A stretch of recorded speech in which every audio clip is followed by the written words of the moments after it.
ಎಷ್ಟೇ ದೊಡ್ಡ ನಟ ಆದರೂ ಸಿಂಪಲಾಗಿ ಬದುಕಬೇಕು ಅನ್ನೋ ವಿಚಾರ ಇದೆಯಲ್ಲ, ಹಿಂಗಿರ್ಬೇಕು ನಾನು, ನಮ್ಮ ಸುತ್ತಮುತ್ತ ಎಷ್ಟು ಜನ ಹುಡುಗರು ಇರಬೇಕು, ಅವ್ರಿಗೆಲ್ಲ ಸಹಾಯ ಮಾಡಬೇಕು ಅನ್ನೋ ಗುಣ ದರ್ಶನ್ ಅವರಲ್ಲಿ. ಯಾಕಂದರೆ ಸಹಾಯ ಅಂತ ಬಂದರೆ ದರ್ಶನ್ ಅವ್ರು ಮುಂದೆ ನಿಂತಿರ್ತಾರೆ. ನೀವು ಪ್ರೊಡಕ್ಷನ್ ಮಾಡಿದ್ರಿಂದ, ಸಿನಿಮಾ ಮಾಡೋದ್ರಿಂದ ಯಾವ ರೀತಿಯ ಸಹಾಯಕ್ಕೆ ನಿಂತ್ಕೋತಾ ಇದ್ದಾರೆ ಯಾವಾಗಲೂ ಅವರು? ಸರ್ ಅವ್ರ ಸಹಾಯ ಅಂದರೆ ಸಿಕ್ಕಾಬಟ್ಟೆ ಇದೆ ಸರ್, ಹೇಳೋಕ್ಕೆ ತುಂಬ ಟೈಮ್ ಹಿಡಿದಿದ್ದೆ. ಇವತ್ತು ಶಿವಮೊಗ್ಗದಲ್ಲಿ ಹೆಸರು ಬೇಡ, ಒಬ್ಬ ನಾಗೇಶ್ ಅಂತ ನಮ್ಮ ಹುಡುಗ ಇದ್ದಾನೆ ಶಿವಮೊಗ್ಗದಲ್ಲಿ. ಅವನು ಒಂದು ಸ್ಟೂಡೆಂಟ್ ಕರ್ಕೊಬಂದಿದ್ದ ಲೇಡಿ, ಇವತ್ತು IAS ಅವರೇ ಓದಿಸ್ತಾರೆ ಸರ್. ಇವತ್ತಿಗೂ IAS ಅವರೇ ಓದಿಸ್ತಿ, ಫೀ ಎಲ್ಲ ಇವತ್ತಿಗೂ IASಗೆ ತನಕ ಅವರೇ ಮಾಡಿರೋದು ಸರ್. ಆಮೇಲೆ ಶಿವಮೊಗ್ಗದಲ್ಲಿ ನೀವು ನೋಡಿರ್ಬೋದು, ನಾವು ಒಂದು ಓಟು ಸುಟ್ಟು ಹೋಗ್ಬಿಟ್ಟು ಇದೆಲ್ಲ ಫೇಸ್ಬುಕ್ಕೆಲ್ಲ ಬಂದಿತ್ತು. ಮರಿ ಅವ್ವ ಮಗ ಏನೋ ಇದ್ದರು, ಅವ್ರಿಗೆ ಓಟು ಸುಟ್ಟೋದಕ್ಕೆ ನಮ್ಮ ಹುಡುಗಿಗೆ ಹೇಳ್ಬಿಟ್ಟು ಇವರೇ ದುಡ್ಡು ಕೊಟ್ಟು ಸೆಡ್ ಹಾಕ್ಸ್ಕೊಟ್ಟು ಮಾಡಿಕೊಟ್ರು ಸರ್. ಅದು ಶಿವಮೊಗ್ಗ ಸಿಟಿಲಿ.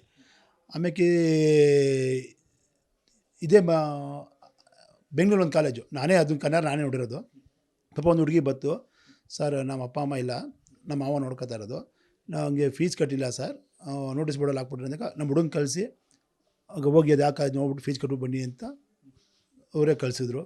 ಆಮೇಲೆ ಇದೇ ಈಗೊಂದು 15 ಡೇಸ್, 1 ಮಂತ್ ಬ್ಯಾಕು, ಒಬ್ಬ ಆಟೋ ಡ್ರೈವರ್ ಮಗ ತುಂಬ ರ್ಯಾಂಕ್ ಸ್ಟೂಡೆಂಟು. ಆಗ ಅವನು ಬಂದ, ಸರ್ ಹಿಂಗೆ ಕಾಲೇಜ್ ಸೇರಿಸ್ಬೇಕು ದುಡ್ಡಿಲ್ಲ ಅಂದ. ಸರಿ ನಂಬರ್ ತಗೊಳ್ಳಿ ಅಂತ ಹೇಳ್ಬಿಟ್ಟು ಇವರೇ ಅದ್ಯಾವುದು ಎಲ್ಲಿ ಅಡ್ಮಿಷನ್ ಮಾಡ್ಕೊ ಅಂತ ಹೇಳ್ಬಿಟ್ಟು ಅಮೌಂಟ್ ಕೊಟ್ಬಿಟ್ಟು ಆ ಥರ ಸಿಕ್ಕಾಬಟ್ಟೆ ಮಾಡಿದ್ದಾರೆ ಸರ್. ಒಂದಲ್ಲ ಹೇಳ್ಬೋದು. ಈಗ ಝೂ ಅಲ್ಲಿ ನಿಮ್ಮ ನಂಬ್ತಿರೋ ಬಿಡ್ತಿರೋ ಕೋಟ್ಯಾಂತರ ರೂಪಾಯಿ ಬಂತು ಸರ್, ಬರೀ ಇವರೊಂದು ಇದು ಮಾಡೋದಕ್ಕೆ ಕೋಟ್ಯಾಂತರ ರೂಪಾಯಿ ಬಂತು ಝೂಗೆ. ನಮ್ಮ ಅಭಿಮಾನಿಗಳು ಅಷ್ಟು ಇದು ಮಾಡಿದ್ರು ಸರ್. ಆಮೇಲೆ ಈ ಥರ ಸಹಾಯಗಳು ಅಂತ ಆಮೇಲೆ ಆಸ್ಪತ್ರೆ ಸುಮಾರು ಜನಕ್ಕೆ ಮಾಡಿದ್ದಾರೆ. ಆಸ್ಪತ್ರೆ ಅವ್ರು ಯಾರೂ ಯಾವ ಆಸ್ಪತ್ರೆ ನೋಡೋರು ಅದೇನಿದೆ ಬಿಲ್ಲು ಬಿಲ್ ಕಟ್ಬಿಟ್ಟು ಬರ್ತಿದ್ರು ಅಷ್ಟೇ. ಸ್ಕೂಲ್ದು ಎಜುಕೇಷನ್ದು ಅಷ್ಟೇ, ಯಾವ ಕಾಲೇಜು ಏನು ಸ್ಕೂಲು ಅಲ್ಲೂ ಬಿಲ್ ಅಮೌಂಟ್ ಕಟ್ಟಿಸಿ ಬರ್ತಾಯಿದ್ರು. ಆ ಥರ ಸುಮಾರು ಜನ ಮಾಡಿದ್ದಾರೆ ಸರ್. ನ್ಯೂಸ್ ಫಸ್ಟ್, ನಿರ್ಭೀತಿಯಿಂದ ನಿಮ್ಮ ಪರವಾಗಿ.